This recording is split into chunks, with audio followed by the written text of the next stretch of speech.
honor contar con su presencia. La Escuela Preparatoria número 3 les da la más cordial bienvenida a su cuarto Congreso Interpreparatoriano en su modalidad virtual, con la temática Ecología, trayendo para ustedes la conferencia Lombricomposta, impartida por la licenciada Jimena Jiménez Parra, de quien me permito leer una semblanza. Licenciada Jimena Jiménez Parra, estudiante de la licenciatura en Ingeniería en Agronomía para la Producción Sustentable en la Universidad Autónoma del Estado de Hidalgo, con 4 años de experiencia realizando lombricomposta y dando cursos y talleres.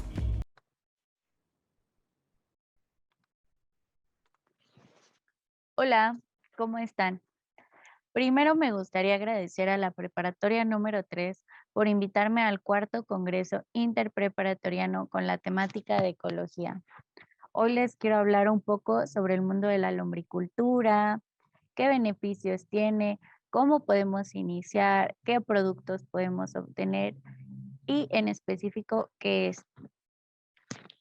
Bueno, la materia no se crea ni se destruye, solo se transforma. ¿Lo han escuchado? Pues la primera vez que yo lo escuché me cambió la perspectiva del mundo en el que vivo. Tenemos que ser conscientes de que todo aquello que está cerca de nosotros o también lejos, aquellas cosas que son tangibles, objetos, ya sean orgánicos e inorgánicos, van a regresar al medio ambiente de alguna forma. Esto es muy importante porque, por ejemplo, yo tengo mi celular, ¿no? Y decido comprarme otro. Y digo, ok, voy a comprarme otro celular. Pero ¿qué pasa con el celular que yo desecho? ¿A dónde va? Sus piezas, ¿dónde se van a desintegrar? ¿A dónde va a parar dentro de 100 años? Esto es muy importante ya que todos, todo lo que existe a nuestro alrededor no desaparece, no se destruye ni se crea así espontáneamente. Todo tiene un inicio, un origen y también pues digamos que la transformación de este mismo, regresando al medio ambiente, aunque de otra forma que tal vez nosotros no vemos. Y bueno, la lombricultura, ¿qué es? ¿Qué tiene que ver, no? Bueno, la lombricultura es el arte de cultivar lombrices para la reproducción de ellas o para la obtención de humus, también conocidos como abonos, por medio de infraestructuras sencillas y métodos sencillos accesibles para cualquier persona. Yo siempre recomiendo que sean materiales reciclados, ¿no? Si ya tenemos ciertas cosas en casa, pues podemos darle una segunda vida y ahí utilizarlos para hacer lombricomposta o composta normal. Estos se auxilian los residuos orgánicos, se ocupan los residuos orgánicos para alimentar a las lombrices. Estos residuos orgánicos los tenemos en nuestra casa, se generan en basureros, centrales de abasto, mercados, entre otros lugares. Y los abonos naturales, también conocidos como humus, nos ayudan a nosotros y a la vida en general porque mejoran la estructura del suelo. Contribuyen a la reintegración de la materia orgánica de una forma estable y digamos que saludable para el suelo. Dentro de este humus, que les quiero explicar que es la total o parcial degradación de la materia orgánica en un producto estable, dentro de él viven millones de microorganismos que ayudan a las plantas a asimilar ciertos elementos o compuestos disponibles en el suelo y los convierten en nutrientes para las plantas, el pasto, etcétera, ¿no? Y la cría de lombrices tiene diferentes objetivos, no solo el de nutrir al suelo, sino también se ocupa la cría de lombrices para la obtención, bueno, ya de humus sólido, de humus líquido, que también se puede ocupar para nutrir a las plantas de forma foliar. La carne fresca o el desecado de esta misma se ocupa para contribuir a dietas de animales domésticos en general ovíparos, que por ejemplo son las gallinas. Actualmente hay muchísima información sobre esto. Muchos productores utilizan la carne de lombriz para crear ya sea las harinas o darlo como carne fresca y complementar la dieta y así mejorar la calidad del huevo que se obtiene.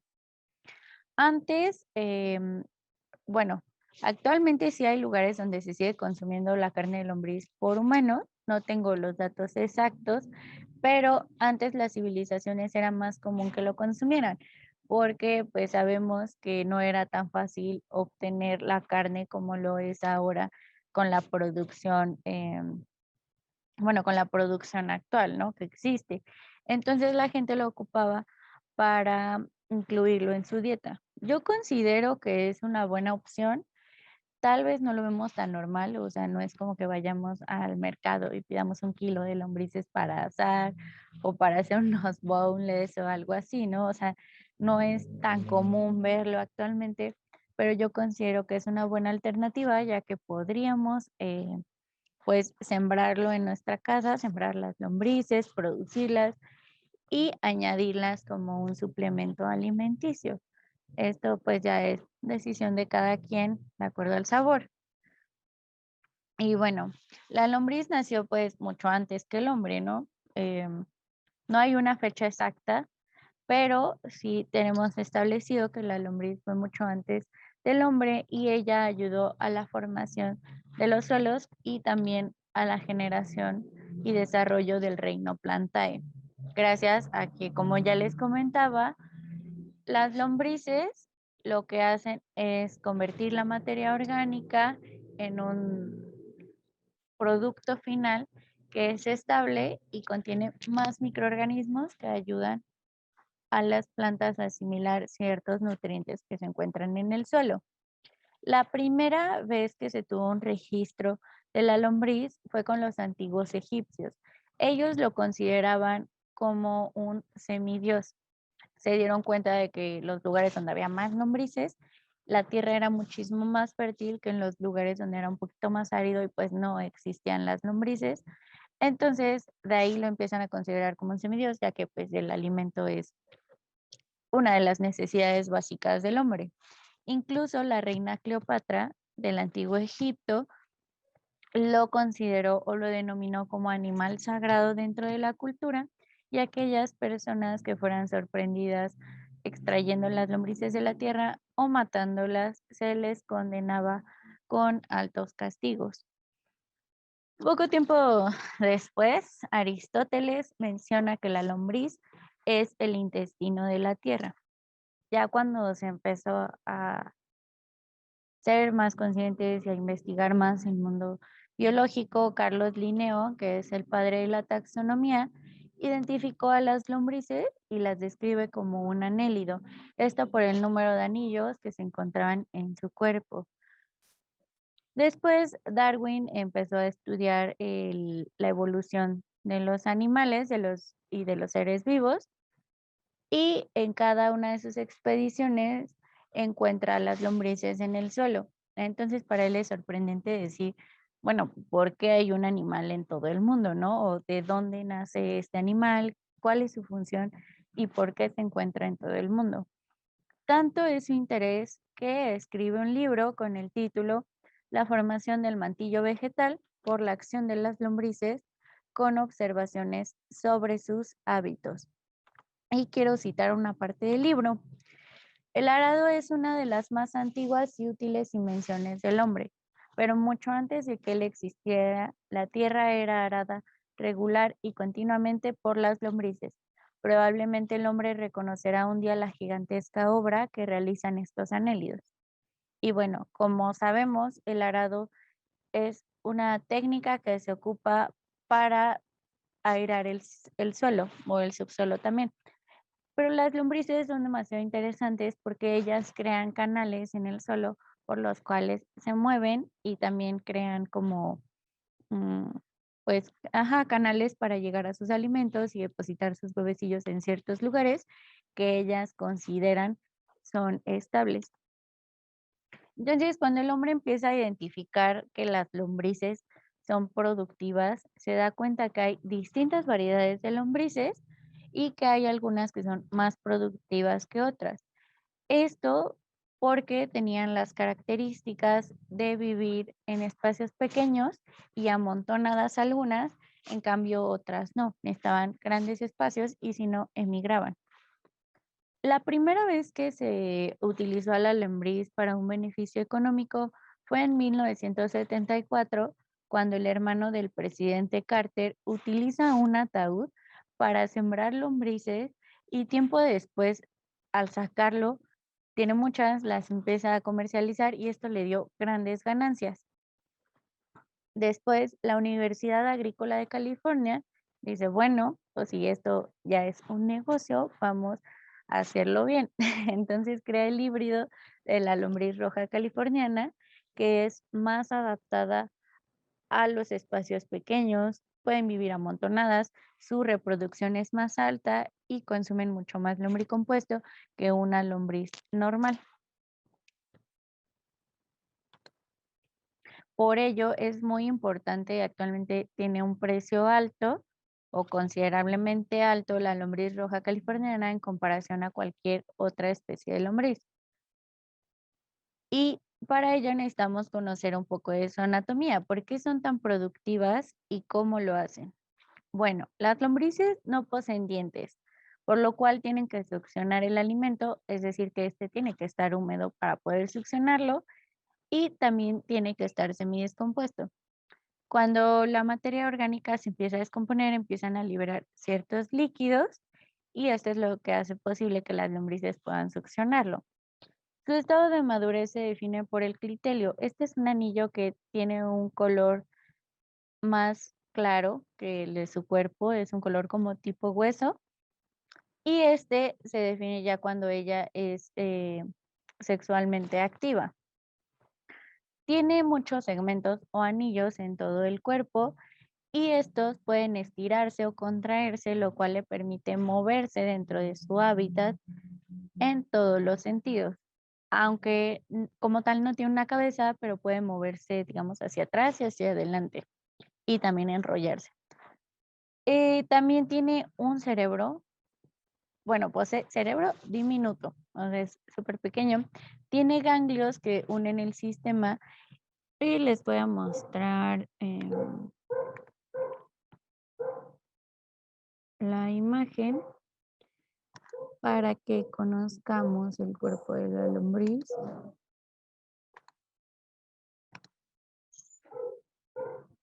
Entonces aquí podemos ver la cola, podemos ver el lado donde se encuentra la boca, esto lo vamos a reconocer porque se encuentra más cerca del clitelio, este es el anillo con el cual podemos identificar que la lombriz ya está en un estado de madurez adulta.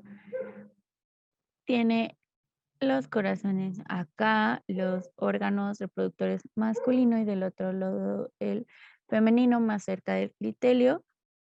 Es importante que sepamos que la lombriz es un animal hermafrodita incompleta.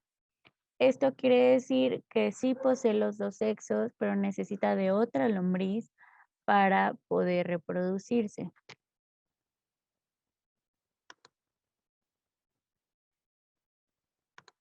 Y bueno, ya una vez conociendo su anatomía, podemos saber que su ciclo de vida empieza con la eclosión de los cocones. Estos son pequeñas bolsas que guardan a las lombrices, pueden guardar entre 6 a 20 lombrices, según la literatura, aunque de acuerdo al, bueno, al clima, a las condiciones donde ellas vivan, pues va a ser el número de lombrices que podemos obtener de un cocón. Regularmente son entre 6 a 10. Ya estamos hablando de una tasa alta cuando decimos 20. Y las lombrices ya en un estado adulto pueden poner cada 7 días cocones y para que estos cocones eclosionen requiere que pasen de 18 a 21 días, o sea, casi un mes. Cada lombriz en condiciones óptimas puede llegar a tener hasta 1.500 lombrices en un año, por lo cual es un animal muy importante ya que tiene una alta tasa de reproducción y eso lo hace una mejor alternativa para la degradación de los compuestos. Su mejor actividad sexual se encuentra en temperaturas templadas. Si hay exceso de calor, los cocones no van a eclosionar y la lombriz no se va a reproducir. Incluso en las temperaturas muy bajas tampoco lo va a hacer. Su hábitat es su comida.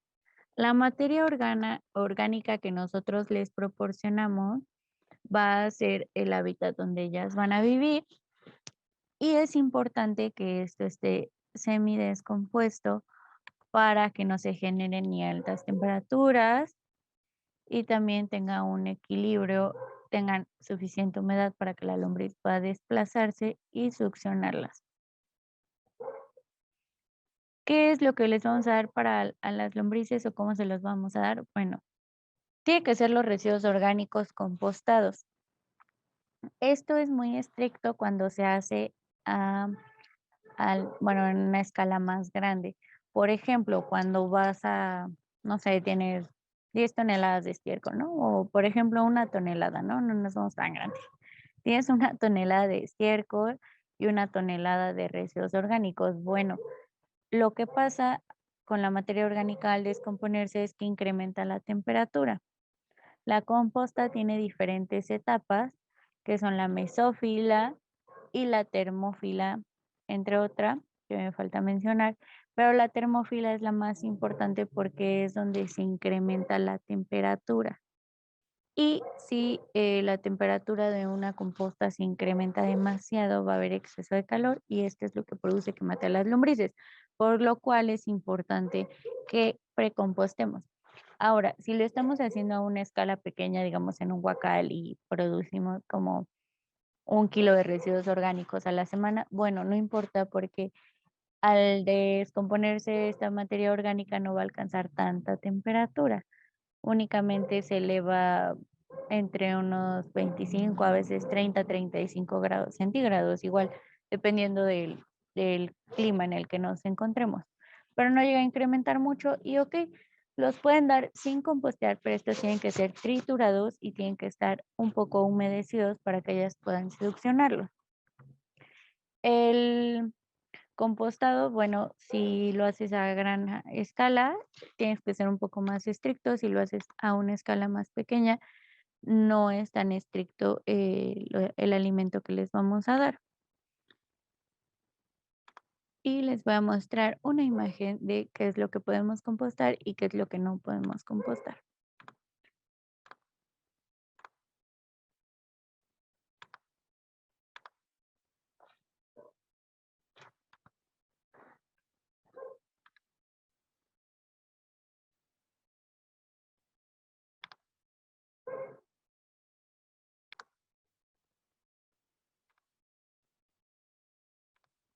Ahora, aquí podemos ver del lado izquierdo lo compostable y del lado derecho lo no compostable. Podemos incluir restos de fruta, verdura. Esto yo recomiendo que no sea cocida porque a veces puede que cocines con aceite o sin aceite y no sabemos qué tipo de aceite es, pero preferible que no sea cocida, preferible que esté cruda o fresca, cáscara de huevo bien trituradas para evitar que las lombrices puedan lastimarse y puedan como introducirse al cascarón y no poder salir. Yogurt, leche y queso. Yo no lo recomiendo ya que llega como son productos.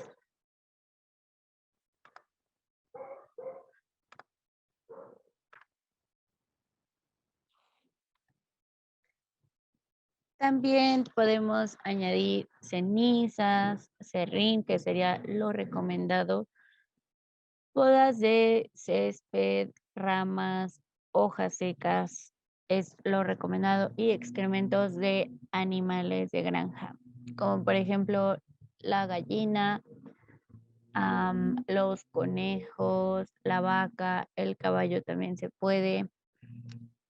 Y esto es importante ya que esto nos va a ayudar a tener muchísimo más porcentaje de nitrógeno a la hora de obtener los abonos. Aceites, vinagre, ensalada, restos de de vino y cerveza, sí se puede, de preferencia que sea mínimas las cantidades, que sea, por decir, de uno entre 10 elementos que van a estar entre nuestros residuos orgánicos, sí se puede, pero no lo recomiendo tanto, ya que pueden atraer demasiados moscos y aquellas cosas que son fermentadas pueden atraer muchísimos hongos, malos olores a la composta y es algo que no queremos. El cartón es muy recomendado, el papel de cocina, sí, las servilletas, todo aquello que no lleve grasas, de preferencia que no lleve grasas, aceite, ni nada que sea procesado o que venga enlatado, envasado, etcétera. ¿Qué no podemos compostar? Pescado, carne, huesos, nada de restos animales, como lo son la carne, los huesos, etcétera, porque atraen muchísimas moscas, son elementos que tardan mucho más tiempo en degradarse y que atraen muchas larvas. Entonces, esto no es bueno para nuestra lombricomposta. Nada de restos de tabaco porque pues sabemos que los cigarros tienen muchísimos tóxicos y pues no van a beneficiar en nada. Plantas o frutos enfermos. Esto es muy importante porque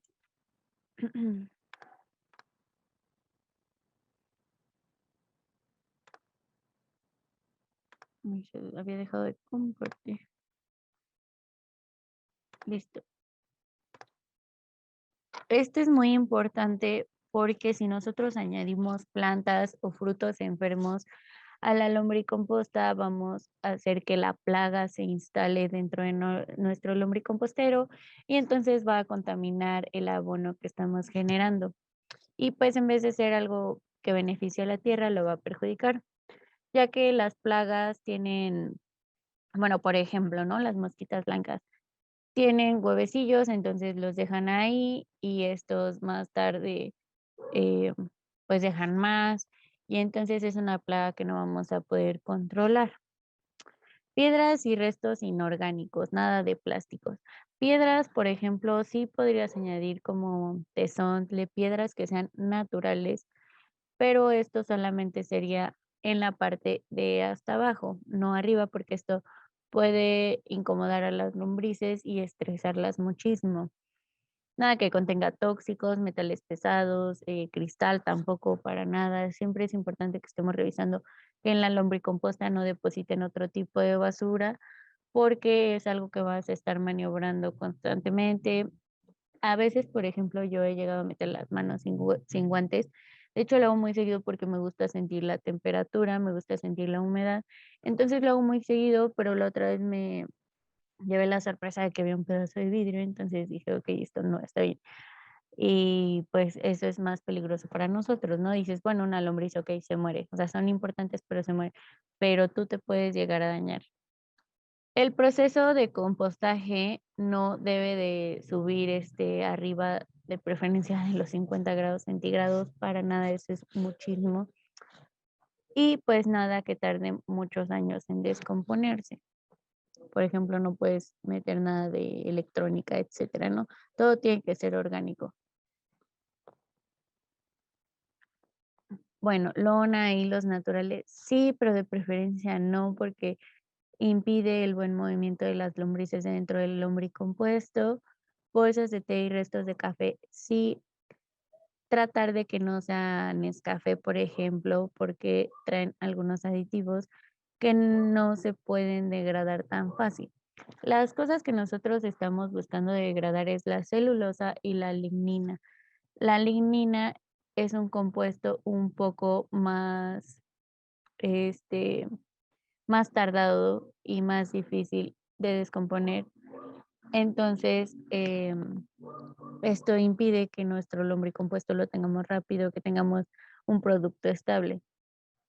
Hojas frescas del jardín, etcétera, sí. Y bueno, los restos de los alimentos, ¿no? Ahora, ¿qué paso sigue?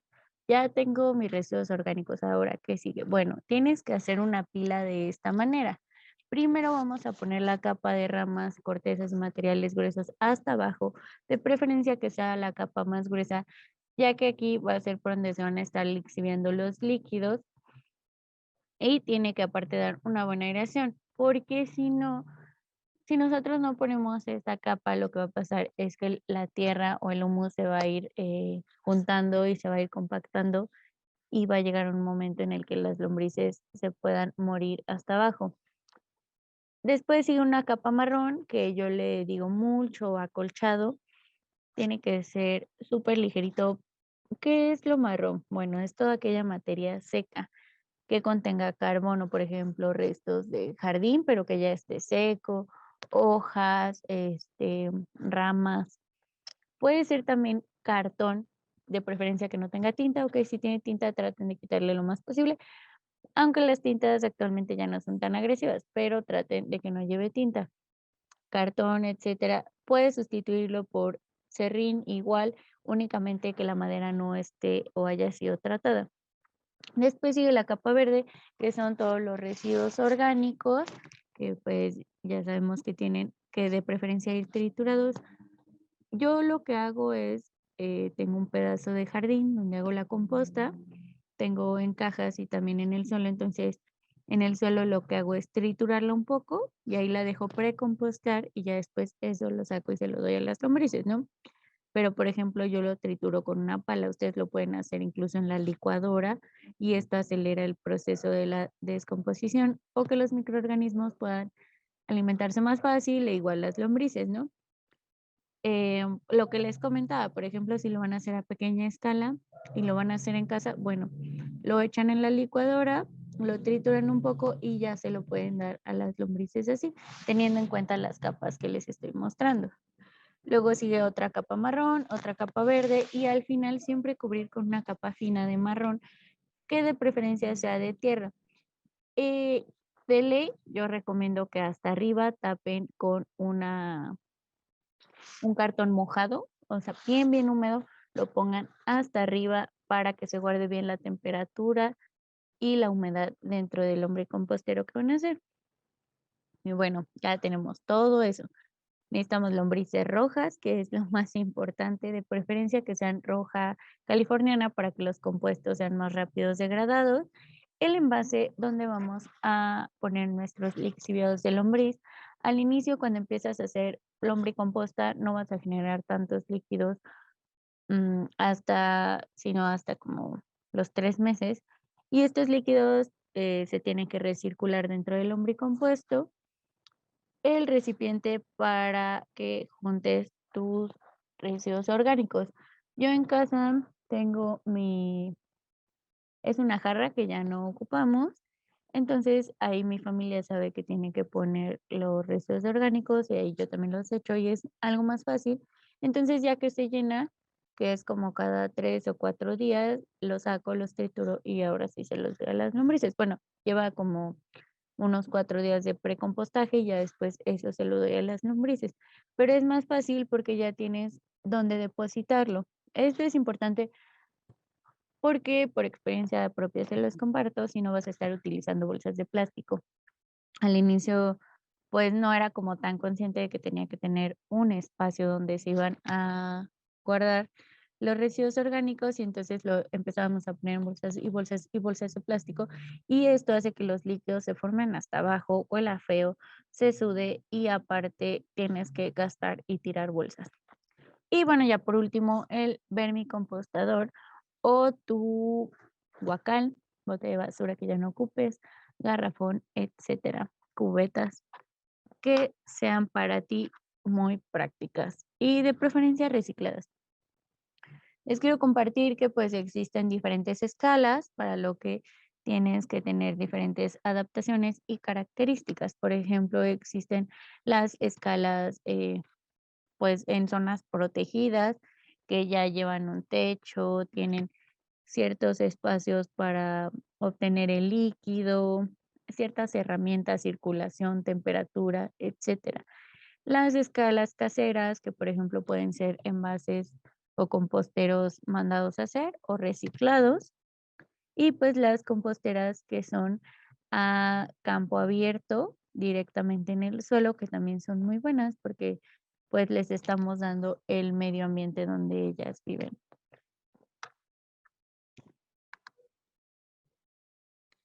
Y bueno, pues ya por último me gustaría invitarles a todas y todos a que inicien con su composta. Por ejemplo, si aún no han hecho el proceso de la composta, bueno, pueden iniciar con la composta y tiempo después pueden saltarse a la lombricomposta para que vayan aprendiendo poco a poco. Esto de verdad les va a traer muchos beneficios, además de que te hace sentirte conectado con la naturaleza y te hace sentirte responsablemente, o sea, responsable en cuestión de la ecología, ¿no? Si tú reduces los residuos que generas, vas a ayudar mucho más al planeta porque tu bolsa de basura, una, va a tener más espacio. Dos, vas a gastar menos bolsas o botes de basura al año. Tres, vas a obtener abonos gratuitos. Cuatro, ayudas también a que los vertederos de basura no se contaminen tanto. Algo que en lo personal así dije como, ¡ah! Qué feo. O sea, es por ejemplo que ya, nosotros damos la basura, se la llevan, la tiran a los vertederos o basureros y entonces todos esos líquidos que se empiezan a generar en el compostaje o en bueno, cuando se empieza a degradar la materia orgánica, huelen muy feo y se combinan con otras cosas que son tóxicas. Por ejemplo, los celulares, las pilas, aquellas cosas que contienen litio, petróleo, etcétera. Entonces, todo eso se combina, crean líquidos que se van al suelo y ese suelo donde están los basureros está totalmente contaminado y jamás va a volver a ser igual, ¿no? Necesitaría muchísimos tratamientos para conservar ese suelo y recuperarlo para que pueda volver a ser fértil. Esos suelos de verdad tardan muchísimos años en volver a ser lo que un día fueron. Y pues ya son suelos erosionados, ya no tienen ocupación más que para basureros. Entonces, el- me gustaría que si tienen dudas, me pudieran hacerlas llegar. Yo voy a checar los comentarios y si gustan les puedo mandar un mensaje privado o pueden contactarme. Les voy a dejar igual mi contacto por si tienen alguna duda sobre cómo hacer su lombricomposta o su composta en casa. Si todos compostáramos en nuestras casas, el mundo sería muy diferente y podríamos regresarle algo a la tierra de lo que ella nos da. Muchas gracias. Espero que estén bien todas y todos en sus casas y que haya sido de mucho provecho esta plática, que vayan muy bien en su escuela, que sean motivados por estudiar lo que les gusta y que no se queden con lo que nos dan, ¿no? Que investiguen siempre más porque siempre hay un mundo dentro de un tema, como por ejemplo la lombricultura. Es todo un mundo que aún nos queda por investigar. Muchas gracias.